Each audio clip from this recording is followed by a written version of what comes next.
आनंद मठ। आनंद मठ और ऋषियों की अनमोल धरोहर को संजोएं।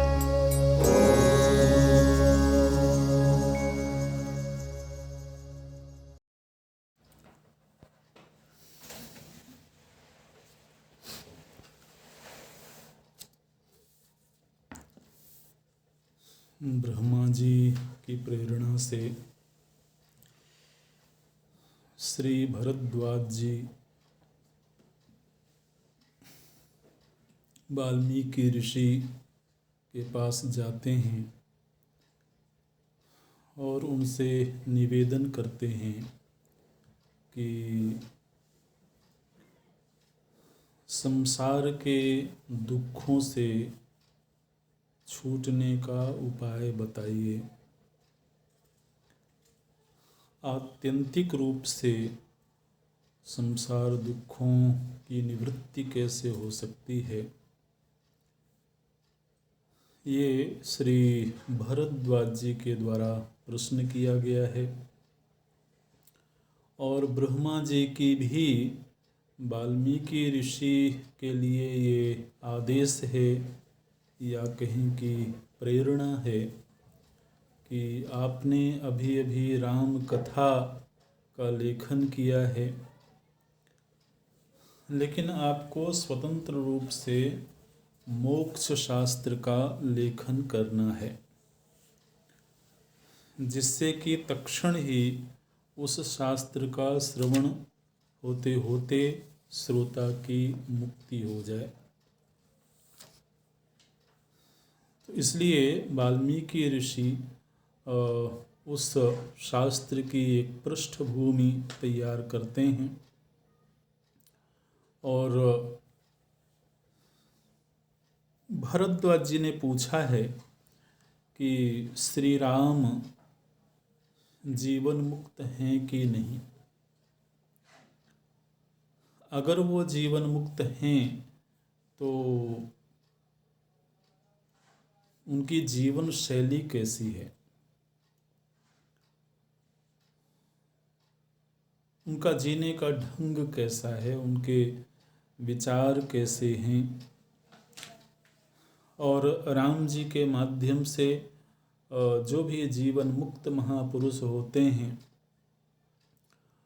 उनका आचरण कैसा होता है, उनकी समझ कैसी होती है, वो मैं जानना चाहता हूँ।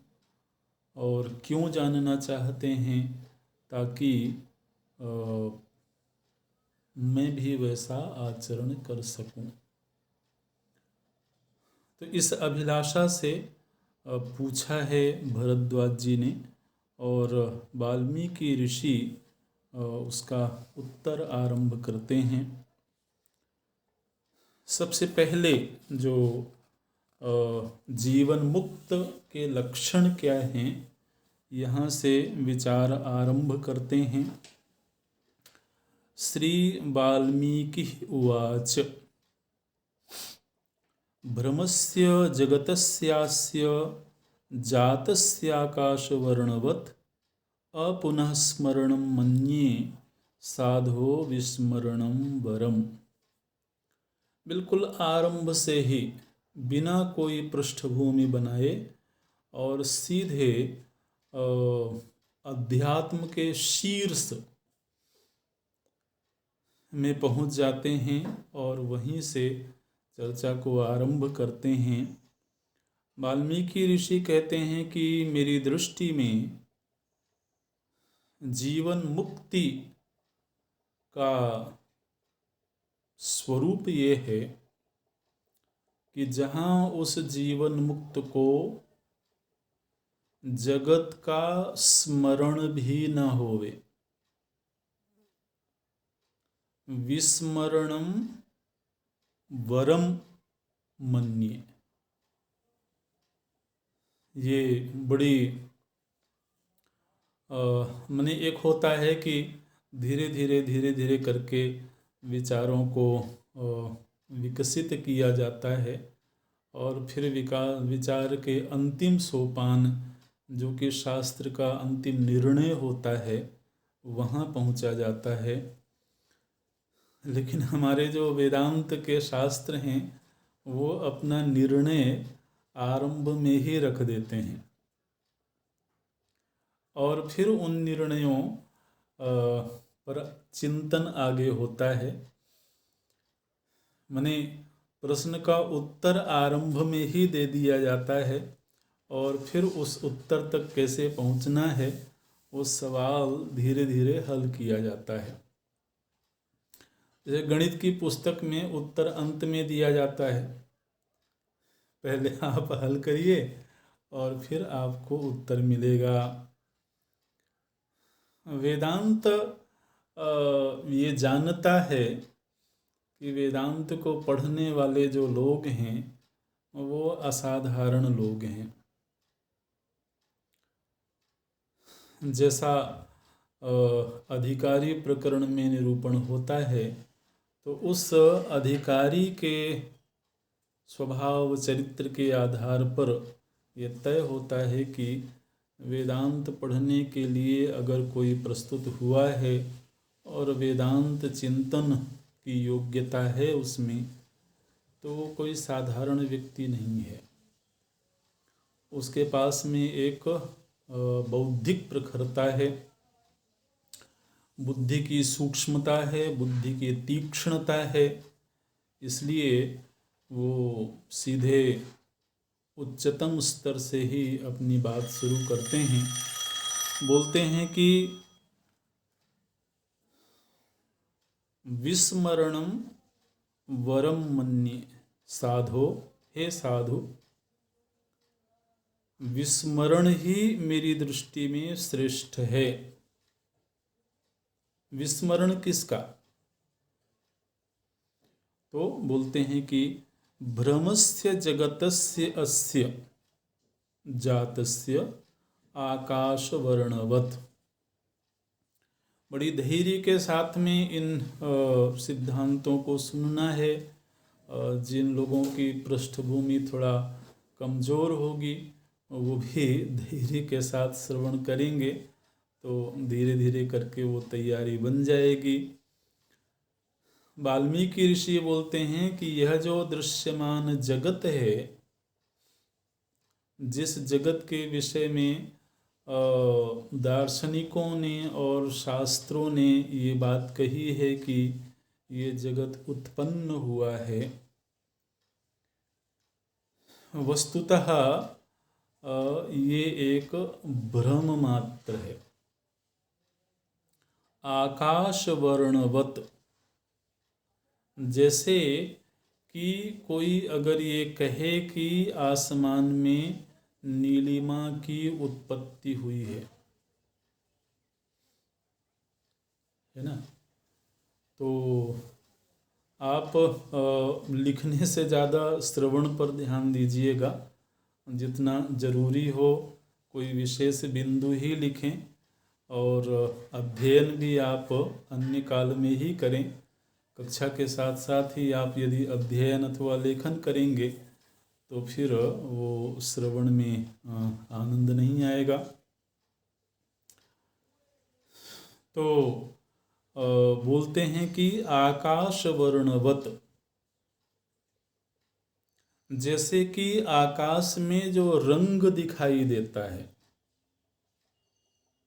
कहने के लिए कोई ये सिद्ध कर सकता है कि ये उत्पन्न हुआ है ना, और नष्ट भी हो सकता है, हो जाता है, लेकिन वस्तुतः वह एक भ्रम मात्र है।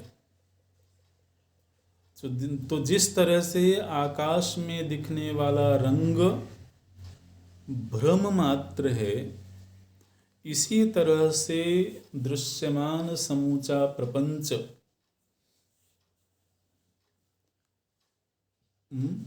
भ्रम मात्र है।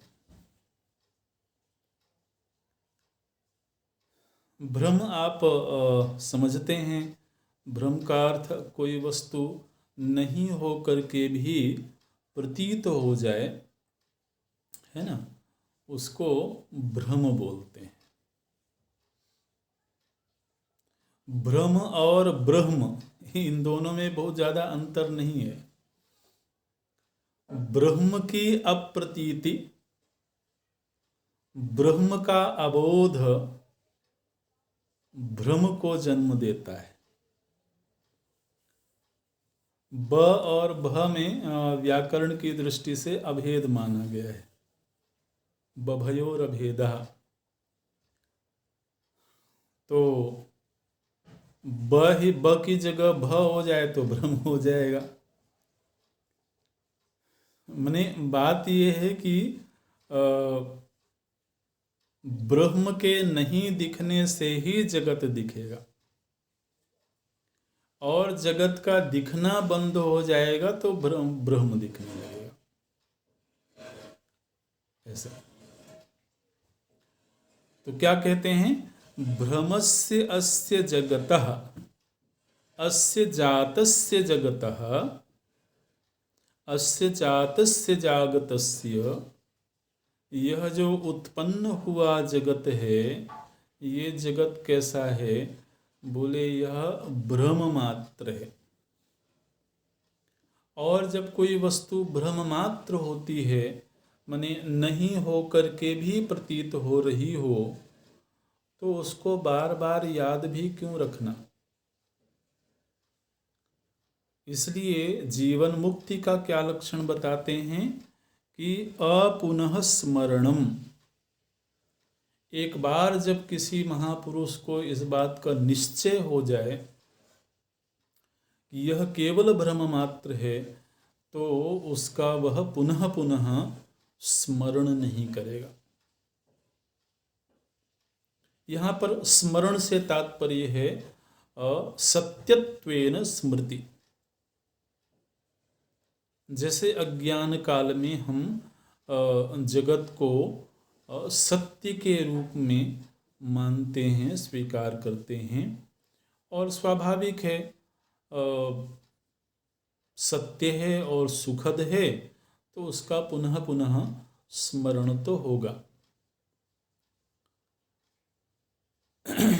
स्मरण शब्द में स्मृति की प्रधानता नहीं है, इसमें सत्यत्व शब्द की प्रधानता है कि जिस तरह से ज्ञान से पूर्व सत्य है यह जगत, ऐसा व्यक्ति मानता है, ज्ञानोपरांत यह मान्यता टूट जाती है, ये समझ खंडित हो जाती है। और फिर पुनः कभी भी, एक बार जब यह विचार खंडित हो गया कि जगत सत्य है, फिर से वह खड़ा नहीं होता है। तो जिस महापुरुष के भीतर, जिस महापुरुष की बुद्धि में एक बार जगत का सत्यत्व खंडित हो जाने पर पुनः सत्य के रूप में वह स्वीकार्य न हो, उस अस्वीकृति को ही विस्मरण कहते हैं। और ये जो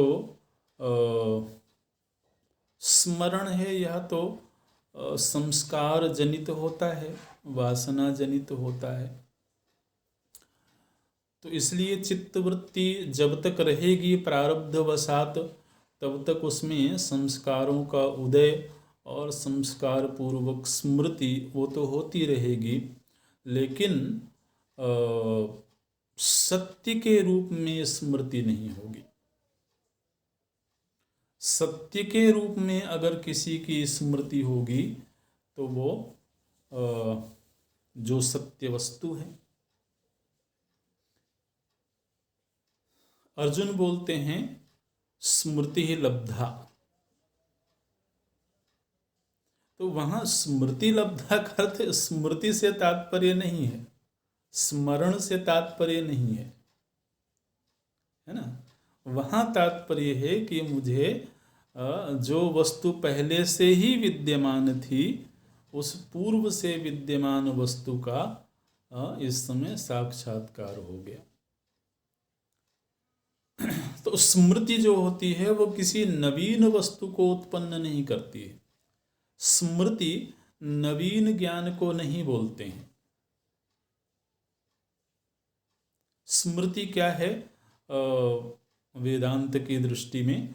तो जो पहले से ही ज्ञान स्वरूप है लेकिन अज्ञान की वजह से वो विस्मरण सा हो गया है,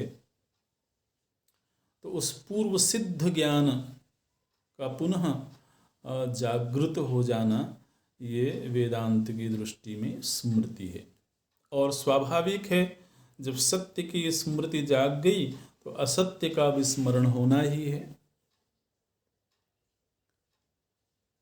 इसलिए बोलते हैं विस्मरणम वरम मन्ये साधो, हे साधो इस मिथ्या, इस प्रतीयमान जगत का विस्मरण ये श्रेष्ठ निर्णय है। अब इसी वक्तव्य को विस्तार देते हैं। मैंने ये बताया है आरंभ में कि जीवन मुक्त कैसा होता है ना। जीवन मुक्ति किस ज्ञान से प्राप्त हुई वो तो धीरे धीरे करके उसका विस्तार होगा, लेकिन जीवन मुक्ति का लक्षण क्या है, जीवन मुक्ति का स्वरूप क्या है? तो असल में जीवन मुक्त महापुरुष कोई शरीर से नहीं पहचाना जाएगा कि उसका शरीर दिव्य हो गया या उसके शरीर से कोई प्रकाश पुंज प्रकट होने लगा है या उसका शरीर नित्य युवावस्था को प्राप्त हो गया है ना, निरोग हो गया है।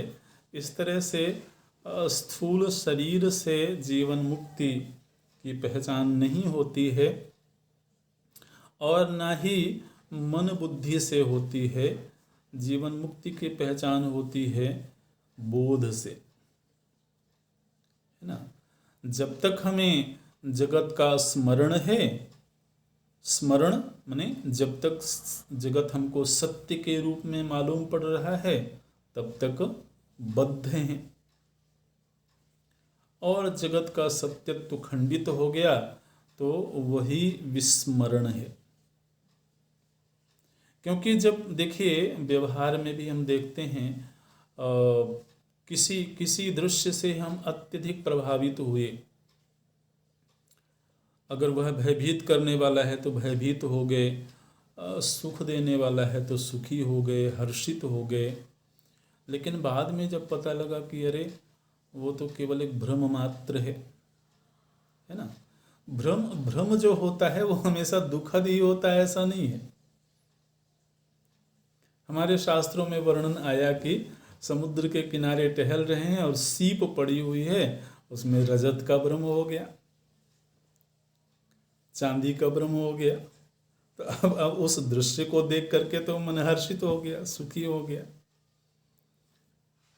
या कोई भयदायक अंधेरे में किसी वृक्ष को हिलता हुआ देख लिया तो भ्रम हो गया कि वहाँ कोई अनिष्टकारी जीव हो सकता है। तो भ्रम कुछ समय के लिए जब हमारी बुद्धि में यथार्थ के रूप में विचार पैदा करता है तो वह बुद्धि को प्रभावित करता है, आंदोलित करता है, सुखद के रूप में अथवा दुखद के रूप में। लेकिन जब एक बार ये निश्चय हो गया कि अरे वो तो एक प्रतीति मात्र थी, तो उसके बाद वो प्रतीति होती भी रहे, वो दृश्य दिखता भी रहे, लेकिन दिखते रहने पर भी चित्त में उसका कोई गहरा प्रभाव नहीं होता है। ऐसे इसलिए शब्द बहुत सुंदर रखा है वाल्मीकि ऋषि ने, विस्मरणम। अच्छा, इसी को विस्तार देते हैं। ये विस्मरण होगा कैसे? भ्रम रूप प्रपंच का विस्मरण कैसे होगा, उसका उपाय क्या है? तो बोलते हैं दृश्यात्यंत अभाव बोधम विना तन्न अनुभूयते कदाचित केन चिन्नाम स्वबोधो अन्विष्यतामतः। बोलते हैं कि दृश्य का आत्यंतिक अभाव है, ऐसा जब तक निश्चय नहीं होगा, है ना। ये बहुत प्रौढ़ विचार है। इसलिए बहुत अच्छी तरह से जिन्होंने श्रवण किया हो, मनन किया हो, उन्हीं को ये बातें समझ में आएंगी। बोलते हैं दृश्य अत्यंत अभाव बोधम, दृश्य का आत्यंतिक अभाव है, ऐसा बोध हुए बिना, दृश्य अत्यंत अभाव बोधम बिना तत् न अनुभूयते। दृश्य का आत्यंतिक अभाव है, ऐसा बोध हुए बिना जीवन मुक्ति का सुख नहीं मिलता है। तत् न अनुभूयते, तत् का अर्थ है तत् जीवन मुक्ति, तत्सुखम, जीवन मुक्ति का जो सुख है उसका अनुभव नहीं होता है। अच्छा, इसलिए कदाचित केनचित नाम स्वबोधो अन्विष्यतामतः, इसलिए किसी भी उपाय से, किसी भी माध्यम से, किसी भी साधन से, मैंने देखिए हमारे वेदांतों में ये निश्चय है और आत्मज्ञानी महापुरुषों ने उसका अनुमोदन किया है कि सत्य का बोध, यथार्थ का बोध किसी भी शास्त्र से हो जाए,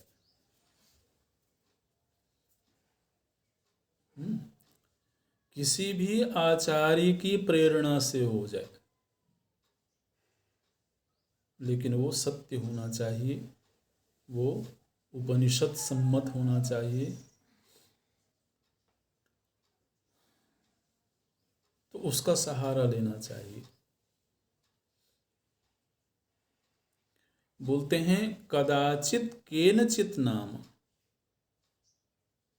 किसी भी समय, किसी भी उपाय से हो, अपने निज बोध की खोज करनी चाहिए।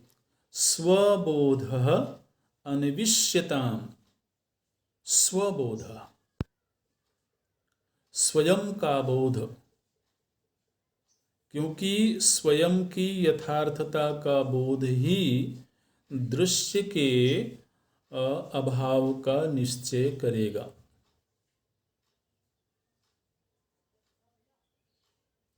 प्रथम पंक्ति में क्या बोलते हैं? दृश्य आत्यंताभाव बोधम, दृश्य का आत्यंतिक अभाव है ऐसा बोध हुए बिना तत् न अनुभूयते, उस जीवन मुक्ति का अनुभव नहीं होगा। तो आप समझते हैं ना कि दृश्य शब्द जब बोला जाता है तो इस दृश्य की टोकरी में अपना शरीर, अपनी मन बुद्धि भी आ जाते हैं।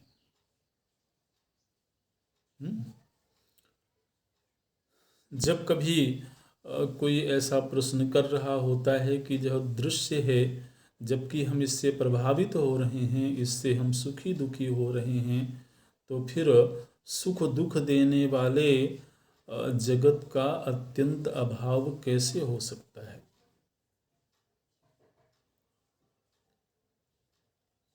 गलती कहाँ करते हैं हम कि सुख दुख का अनुभव करने वाले मन को तो हम सत्य बना के रखना चाहते हैं, है ना। और जिन प्रपंचों से, जिन विषयों से वो प्रभावित होता है, ये चेष्टा करते हैं कि चलो मान लेते हैं कि वो असत हैं, ब्रह्म मात्र हैं। हमको पहले निश्चय करना पड़ेगा कि जब शास्त्र दृश्य शब्द का उच्चारण करते हैं तो उस दृश्य की श्रेणी में क्या क्या चीजें आ जाती हैं।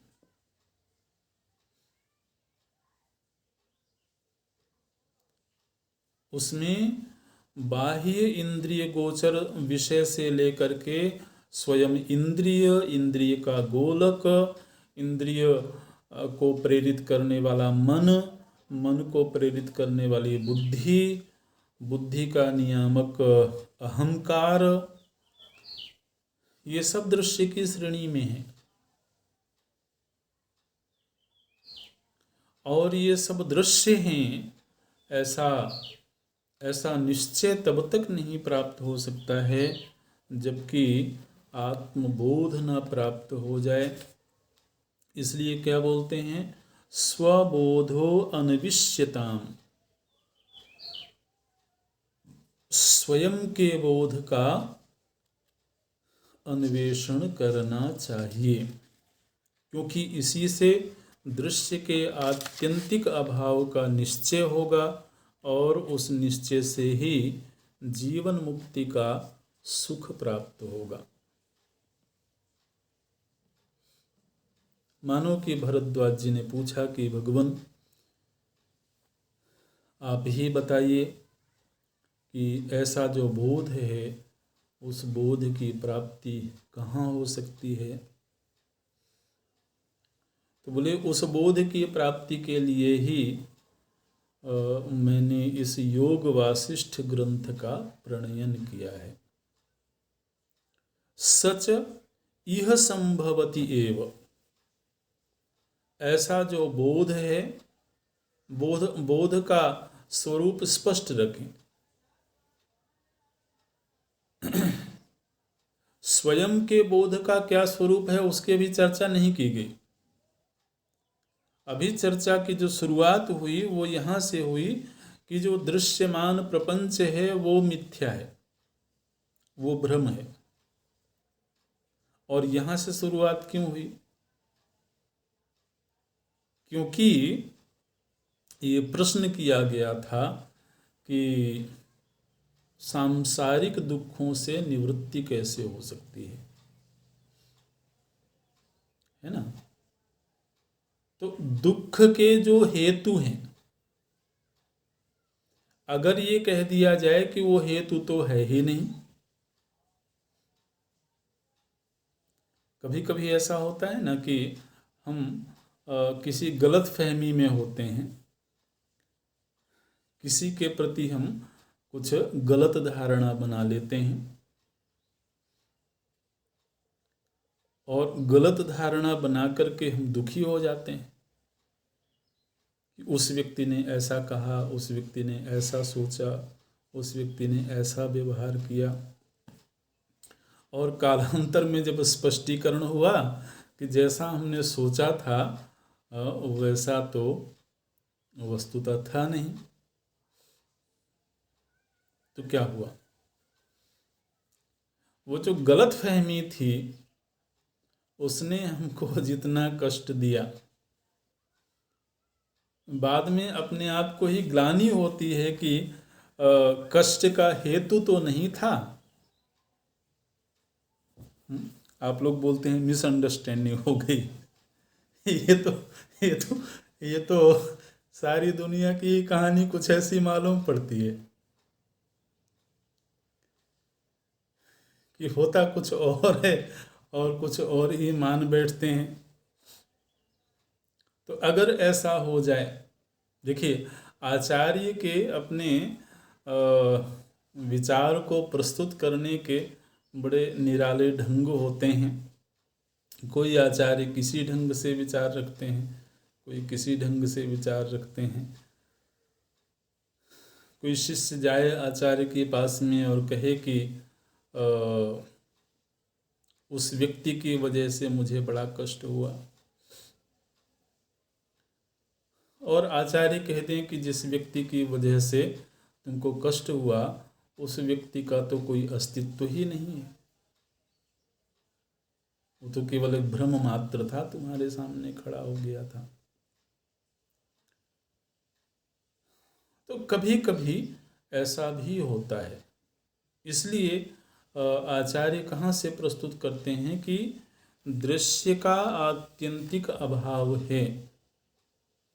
जब तक इसका निश्चय नहीं होगा तब तक जीवन मुक्ति का सुख नहीं मिलेगा। देखिए, स्वरूप तो आनंद स्वरूप है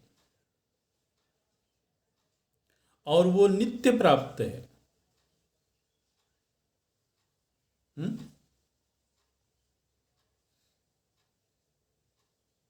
वो तो प्रत्येक देह में, प्रत्येक अंतःकरण में विद्यमान है। अस प्रभु अछत हृदय अविकारी, गोस्वामी जी क्या बोलते हैं? जो आनंद सिंधु सुख राशि, सीकर ते त्रैलोक सुखा सुपासी, सो सुख धाम राम अस नामा, अखिल लोकदायक विश्रामा, अस प्रभु अछत हृदय अविकारी। ऐसे जो आनंद स्वरूप प्रभु श्री राम हैं, परमात्मा हैं, वो तो हम सभी के हृदय में नित्य निरंतर विद्यमान है। अछत, अछत का अर्थ है वहां विद्यमान होना। अस प्रभु अछत हृदय अविकारी, ऐसे जो प्रभु हैं वो सभी के हृदय में निर्विकार भाव से नित्य विराजमान है। लेकिन सकल जीव जगदीन दुखारी,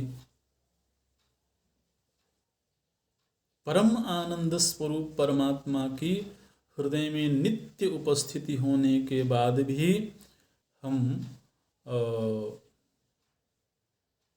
दुखी हैं।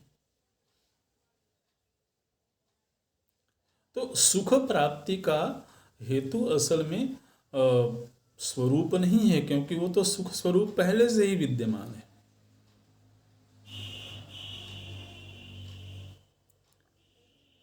बंधन का असल हेतु जिस भ्रम रूप जगत को सत्य के रूप में स्वीकार कर लिया गया, वहाँ दोष है।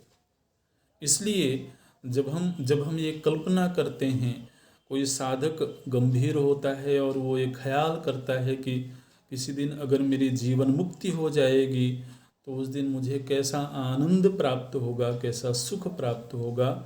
तो वास्तव में वाल्मीकि ऋषि कहते हैं कि वहाँ कोई प्राप्ति होगी ऐसा नहीं, बल्कि भ्रम से जिन वजहों को हमने दुख के लिए खड़ा कर रखा है वो वजह मिट जाएंगी ऐसे। और जिस दिन वो सीमित करने वाली वजहें मिट गईं, उसी दिन जीवन मुक्ति का सुख प्राप्त होगा। तो ऐसा जो बोध है वो कहाँ मिलेगा? तो बोलते हैं सच इह संभवति, ऐसा बोध इस शास्त्र में संभव है, इसलिए तदर्थम इदम आततम, इसी प्रयोजन की सिद्धि के लिए मैंने इस ग्रंथ का विस्तार किया है, मैंने इस ग्रंथ का सृजन किया है। शास्त्रम आकर्णयसि चेत, भरद्वाज जी से बोलते हैं कि हे भरद्वाज, यदि इस शास्त्र का तुम आकर्णयसि, बड़ी लगन के साथ यदि श्रवण करोगे तो निश्चित रूप से तत्वम आप्स्यसि, तुम्हें तत्व की प्राप्ति हो जाएगी, न अन्यथा, और दूसरा कोई उपाय नहीं है। जगद भ्रमोयम दृश्योपि नास्ति एवं इति अनुभूयते, बोलते हैं कि दृश्योपि, दृश्य होने पर भी, लोग कहते हैं ना कि दिख रहा है तो फिर कैसे झूठा मान लें। असल में दिख रहा है इसीलिए झूठा कहा जाता है। अगर अगर अगर नहीं दिख रहा होता तब तो फिर झूठा कहने का भी कोई प्रयोजन नहीं था, कोई शब्द प्रयोग की भी आवश्यकता नहीं थी। तो क्या बोलते हैं कि दृश्योपि, दृश्य होने पर भी जगत भ्रमोयम, यह जगत एक भ्रम है और वस्तुतः नास्ति इति एवं अनुभूयते।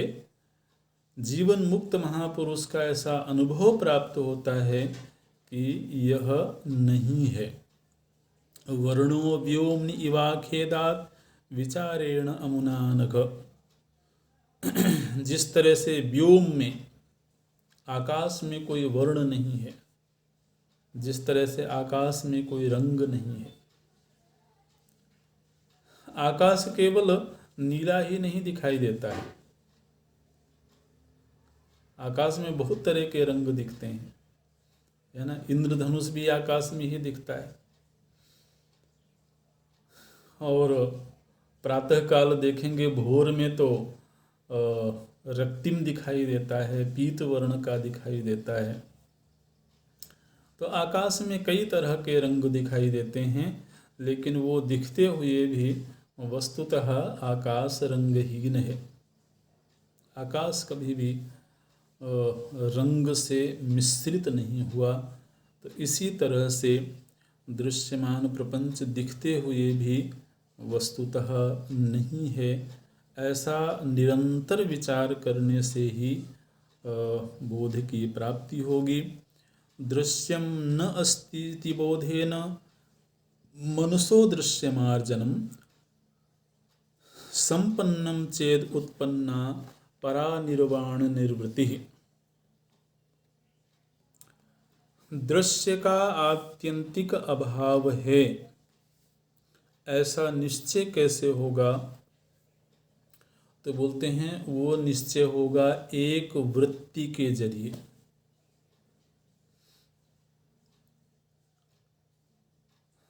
आप में से कई साधकों ने उपनिषदों का चिंतन किया है। तो उपनिषदों में एक वृत्ति का वर्णन आता है, उसे ब्रह्माकार वृत्ति बोलते हैं।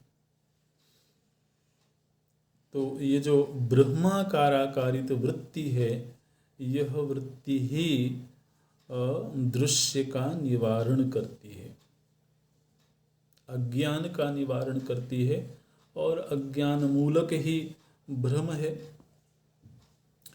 तो इसलिए जिस दिन शास्त्र के सहारे, देखिए एक क्रम बन रहा है, इस क्रम को अगर याद रखेंगे तभी विचार ठीक ठीक बैठेगा। सबसे पहले ये कहा गया कि जीवन मुक्ति का सुख तभी प्राप्त होगा जब दृश्य के मिथ्यात्व का, भ्रमत्व का निश्चय हो जाए। दृश्य भ्रमरूप है, इसका निश्चय तब होगा जब स्वयं के याथात्म्य का बोध हो जाए, और उस याथात्म्य के बोध की प्राप्ति इस योग वासिष्ठ नामक शास्त्र के जरिए संभव है। ये शास्त्र क्या करेगा? ये शास्त्र क्या दृश्यों को तलवार लेकर के काट देगा? ये शास्त्र क्या करेगा? क्या ये मन को नष्ट कर देगा? बोले ये जो शास्त्र है, यह श्रोता के चित्त में एक वृत्ति को जन्म देगा। वो ब्रह्माकाराकारित चित्त वृत्ति है, उस वृत्ति को यह शास्त्र जन्म देगा, और फिर वह वृत्ति मनुष्यो दृश्य मार्जनम, मन के दृश्यों का मार्जन कर देगी, माने दृश्यों को बाधित कर देगी। और जिस दिन यह संपन्न हो जाएगा, ब्रह्माकाराकारित वृत्ति की सिद्धि हो जाएगी, उसी दिन संपन्नम चेद उत्पन्ना परानिर्वाण निवृत्ति। उसी दिन परानिर्वाण स्वरूप जो निवृत्ति है, निवृत्ति का अर्थ होता है आनंद है, परम आनंद है, उस आनंद की सिद्धि हो जाएगी। इसलिए शास्त्र का प्रयोजन भी स्पष्ट कर दिया गया है ना। शास्त्र का अधिकारी कौन है, अधिकारी का निरूपण पहले हो गया, फिर शास्त्र का प्रयोजन क्या है। ठीक है, तो ये सब जब हम वेदांत का अध्ययन करते हैं तो उसमें अधिकारी, संबंध, प्रयोजन, इन सब की चर्चा की जाती है। तो इस योग वासिष्ठ शास्त्र का क्या प्रयोजन है, बोले कि श्रोता के मन में ब्रह्माकाराकारित वृत्ति को उत्पन्न करके भ्रमरूप जगत को बाधित कर देना और निर्वाण सुख को उत्पन्न कर देना। ऐसे अन्यथा अगर किसी ने इस मोक्ष शास्त्र का सहारा नहीं लिया तो दुनिया में असंख्य शास्त्र हैं। अन्यथा शास्त्र गर्तेषु लुठताम भवतामिह।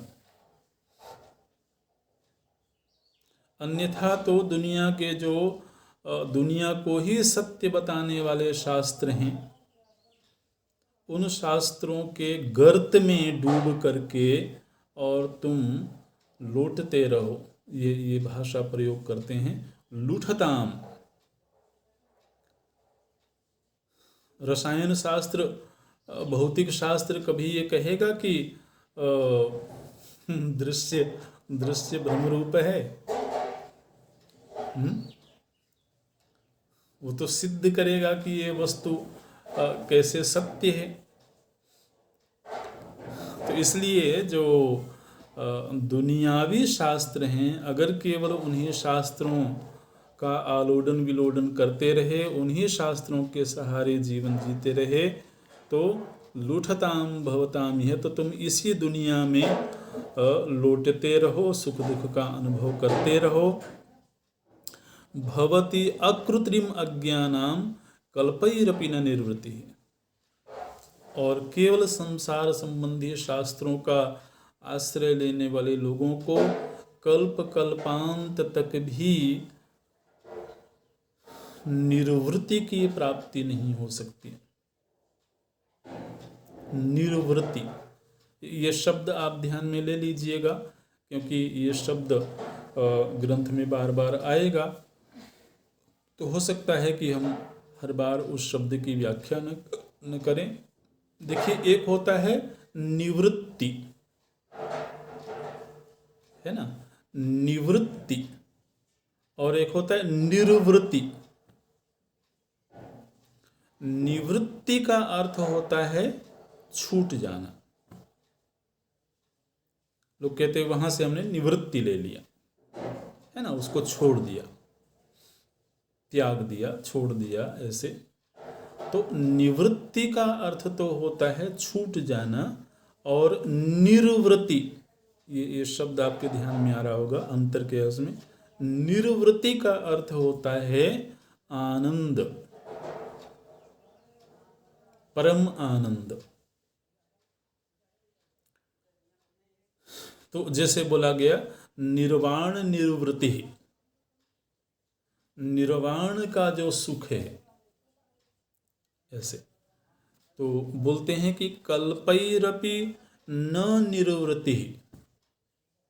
यदि किसी ने मोक्ष शास्त्र का सहारा नहीं लिया और केवल सांसारिक शास्त्रों के ही भरोसे जीवन जीता रहा, तो उसको कल्प कल्पांत तक भी निर्वृत्ति की प्राप्ति नहीं हो सकती, परम आनंद की प्राप्ति नहीं हो सकती है। और यदि किसी ने मोक्ष शास्त्र का सहारा लिया है तो यह मोक्ष शास्त्र क्या करेगा, बोले उस श्रोता के भीतर विवेक को जन्म देगा, और वह विवेक धीरे धीरे करके उसके भीतर की वासनाओं का प्रक्षालन करेगी। देखिए, बोलते हैं अशेषेण परित्यागो वासनानां य उत्तमः मोक्ष इत्युच्यते ब्रह्मन् स एव विमलक्रमः। एक शब्द तो आया जीवन मुक्ति और एक शब्द आया मोक्ष। मोक्ष शब्द का यहाँ पर एक विशेष अर्थ करते हैं। वाल्मीकि ऋषि बोलते हैं कि वासनानाम अशेषेण परित्यागो मोक्षः इति उच्यते। वासनाओं का आत्यंतिक त्याग हो जाना, वासनानाम अशेषेण परित्यागो, इस विचार का विस्तार होगा आगे। वासनानाम अशेषेण परित्यागः, वासनाओं का आत्यंतिक रूप से परित्याग हो जाना, इसको मोक्ष कहा गया है। हमारे मोक्ष शास्त्रों में मोक्ष की ये एक परिभाषा की गई है कि जिस दिन वासनाओं का पूरी तरह से परित्याग हो जाएगा वही असल मोक्ष है।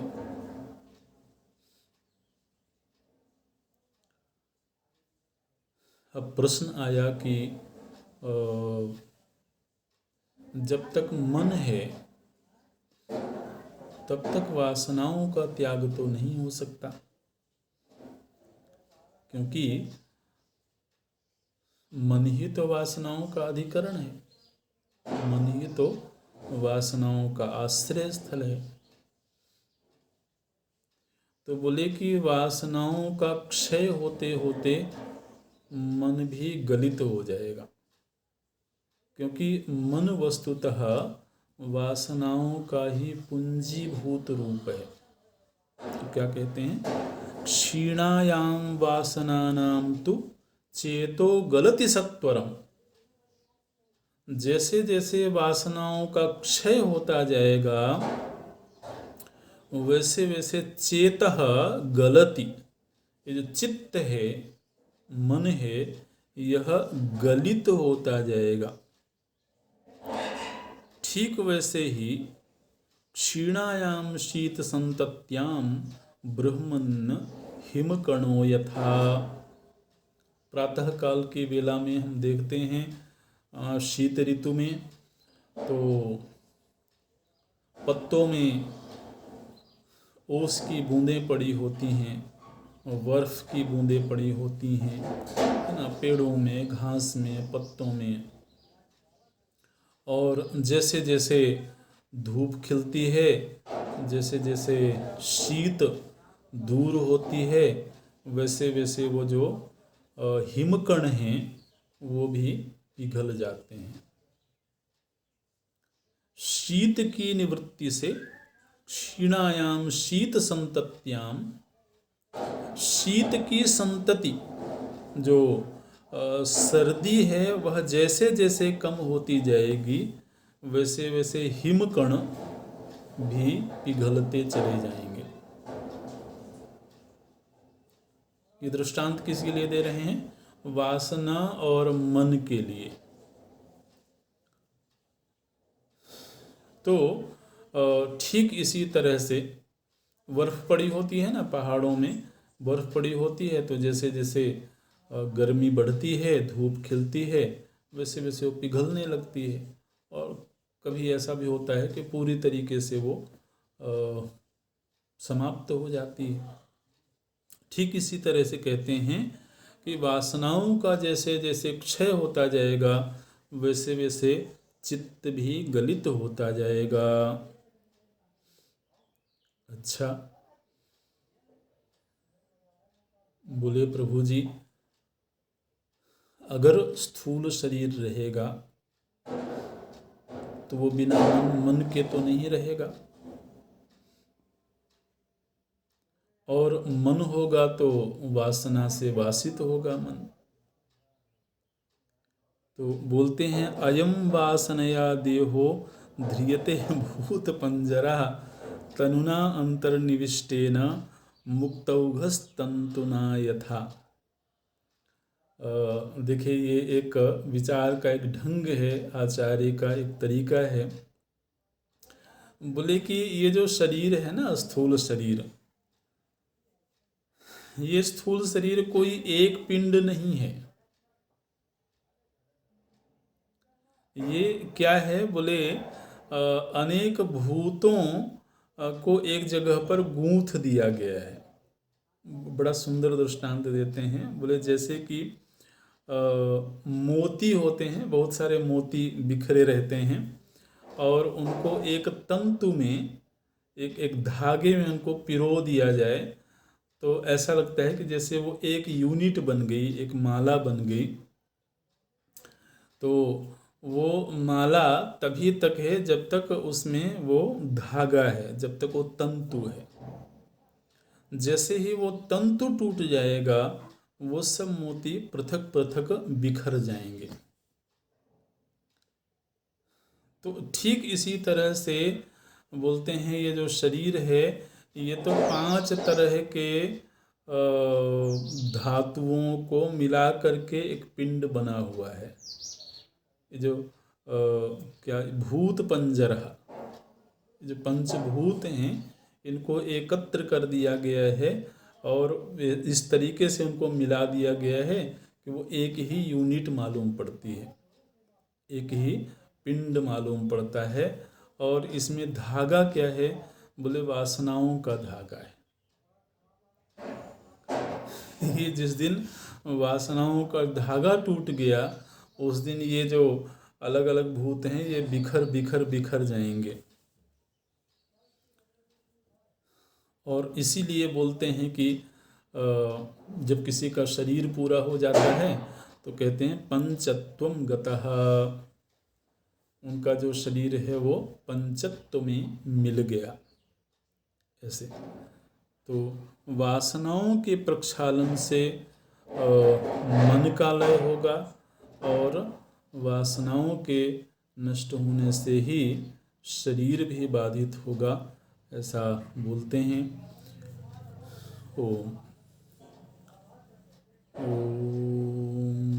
पूर्णमदः पूर्णमिदं पूर्णात् पूर्णमुदच्यते पूर्णस्य पूर्णमादाय पूर्णमेवावशिष्यते।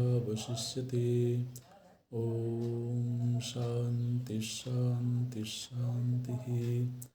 हरि ओम श्री गुरुभ्यो नमः।